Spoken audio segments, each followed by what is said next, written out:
दक्ष ने हाथ में जल लिया, संकल्प छोड़ने ही वाले थे कि संतान के चक्कर में पड़ूंगा ही नहीं, अब बहुत परेशान हो चुका हूं संतान के चक्कर में।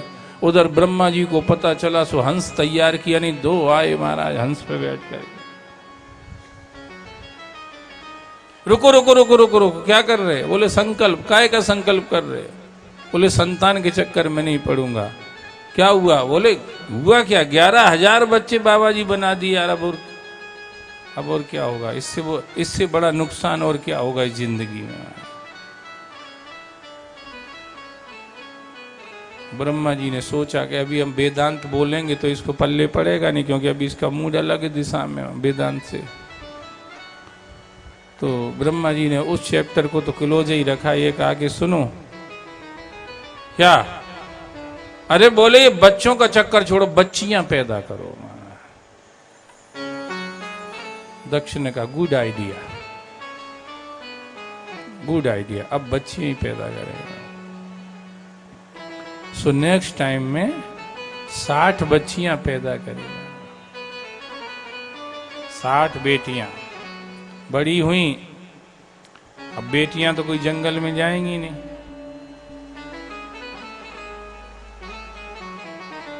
बच्चियों के लिए जंगल है ही नहीं, बच्चियों के लिए तो घर ही में मंगल है महाराज।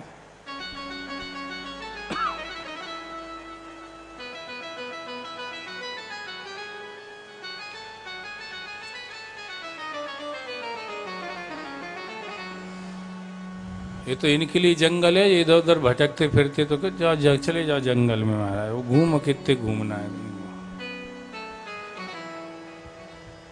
स्त्रियों के लिए तो घर ही अच्छा, मंगल भवन। 60 लड़कियां बड़ी हुई, उनके सबके विवाह कर दिए।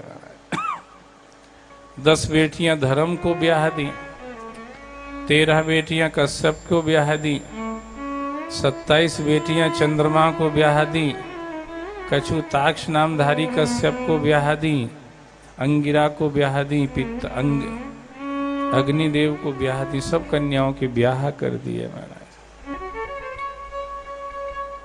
एक कन्या रह गई, बाकी योग बर ही नहीं मिल रहा था। उस कन्या का नाम था सती। सती जो जगदम्बा, उनने वचन दिया था कि मैं भी तुम्हारी बेटी बनूंगी, वही सती के रूप में आई। दक्ष परेशान, इस लड़की के योग्य कोई वर ही नहीं मिल रहा है। ब्रह्मा जी के पास गए, ब्रह्मा जी ने कहा जिंदगी भर भटकते रहो, मेरे गई नहीं। क्यों? क्या है ही नहीं, इसके हाथ में रेखा ही नहीं है का ब्याह की।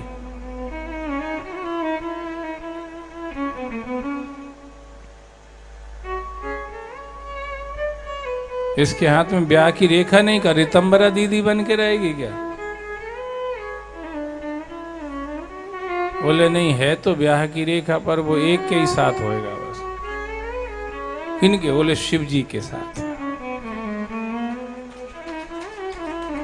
शिव जी के साथ में होगा।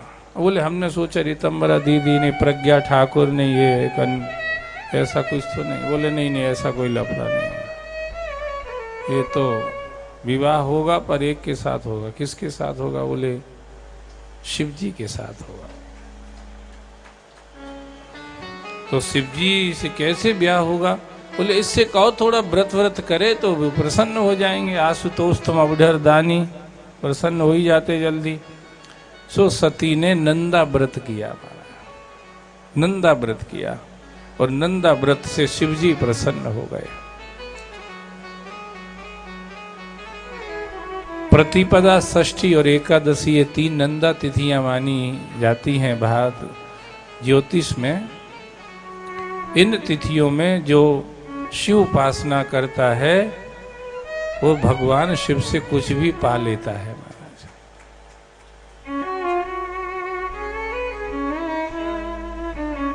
तुम सब सोच रहे हो कि तुम नई चीज निकाल के ले, अभी पशुपति से तो बन नहीं पाए, नहीं तुम अब एक नई चीज लेके आ गए महाराज।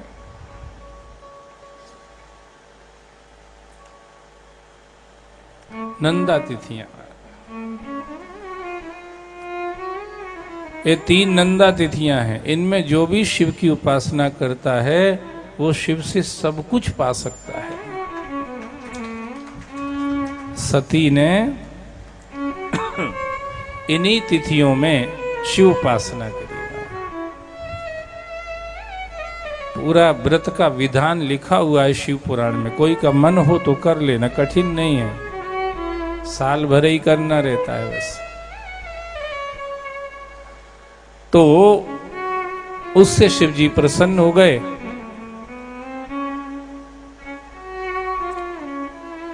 शिव जी प्रसन्न हो गए और ब्रह्मा जी से कहा कि जाओ दक्ष से कह दो मैं ब्याह के लिए तैयार हूं। अब ब्रह्मा जी के तो बेटे ही हैं दक्ष, सो ब्रह्मा जी ने कहा भी और सब तैयारी भी करवा दी। और शिव जी ने कहा कि विधाता तुम ही चलो यार बारात में, अब मैं को कुछ आज दिया ज़्यादा है नहीं, किसको बुलाएं किसको ना बुलाएं, तुम तुम्हारे हिसाब से कार्ड छपा लो, नहीं तुम ही बांट दो। ब्रह्मा जी सब काम ब्रह्मा जी को सौंप दिया। अपन सोचते कि अपन तो भजन ही करो यार, जब बाकी काम ये करे ही रहे परिवार है। क्योंकि अब इनसे कहो कि तुम भजन करो हम काम कर लेंगे तो ये भजन भी नहीं करेंगे काम भी नहीं करेंगे। बोलो शंकर भगवान की। इसलिए जो जिसका नेचर उसको वहीं लगा के रखो महाराज। तो तुम तैयारी करो। सो ब्रह्मा जी अब बड़े खुशी हो के तैयारी में लगे, उधर खबर भेज दी, उधर भी तैयारी इधर भी तैयारी। और शिव जी को लेकर के छोटी सी बारात गई, जाकर के दक्ष के यहाँ, दक्ष का गांव है कनखल, कनखल इन हरिद्वार, हर की पौड़ी से कोई ज्यादा दूर नहीं है, 7-8 किलोमीटर ही होएगा, ज्यादा कि इतना जो भी हो करेक्शन कर लेना, थोड़ा हम आगे पीछे बोल रहे हो तो नाप के नहीं देखा, अंदाज मार बोल दिया हमने भी। कनखल वो दक्ष का गांव, वहां शिव जी की बारात पहुंची। पंडित जी को संग में ले नहीं गए थे, पंडित जी ब्याह करने के लिए चाहिए। तो शंकर भगवान ने कहा ब्रह्मा जी तुम ही बन जाओ ना यार पंडित जी, और हमने तो पहले से तुमको अपॉइंट भी कर रखा इसी काम में। तुम हमारे पुरोहित हो, विष्णु हमारे युवराज हैं, तुम ही हमारी पुरोहिती का काम कर दो ना। तो बोले हम कर तो देंगे पर दक्षिणा मुंह मांगी देना पड़ेगी, दक्षिणा मुंह मांगी देना पड़ेगा। बोले ठीक है अब देंगे, अब शादी तो करनी ही है, देंगे महाराज देंगे मुंह मांगी दक्षिणा। बोले फिर मैं कर देता। सो भैया ब्रह्मा जी ने पूरे विधि विधान से शिव और सती का ब्याह करवाया। जैसे ही शिव सती का ब्याह हुआ,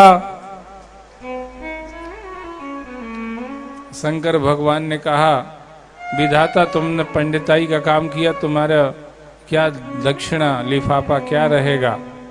बोले हमने पहले ही शर्त रख दी थी कि आपको हमें दक्षिणा देना पड़ेगी, हम विवाह करवाएंगे। बोले हम मना थोड़ी कर रहे, बताओ तो सही क्या दक्षिणा।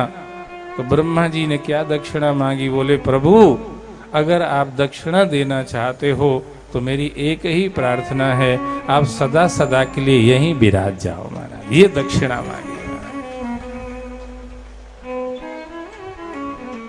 आप सदा सदा के लिए यहीं विराज जाओ।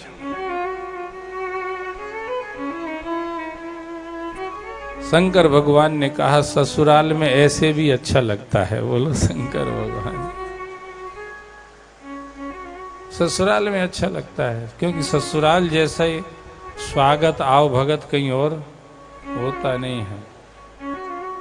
50 आदमी लाइन में भोजन कर रहे हो, सास से पूछने की जरूरत नहीं कि तुम्हारा दामाद कौन सा है।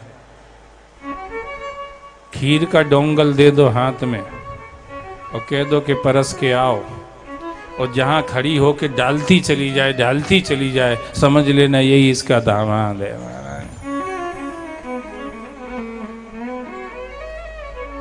पूछने की जरूरत ही नहीं। एक सास पर खीर तो नहीं परस रही, घी, पहले घी का भी चलन था, अब बंद हो गया महाराज। घी लेके चलते, घी डालना। अभी भी कभी कभी बाटी वाटी बनती तो चलता है। अब वो असली नकली जो भी पर चलता तो है महाराज। सो घी लेके सासू जी गई महाराज, 1 चम्मच, आधा चम्मच, पौन चम्मच सबको देती जा रही। एक जगह पहुंची, चम्मच पे चम्मच, चम्मच पे चम्मच, चम्मच पे चम्मच, हटे ही नहीं, हटे ही नहीं। किसी ने पूछा कि सबको तो आधा चम्मच नहीं, यहाँ तो चम्मच पे चम्मच। बोले तुम्हें पता नहीं, ये मेरा दामाद है।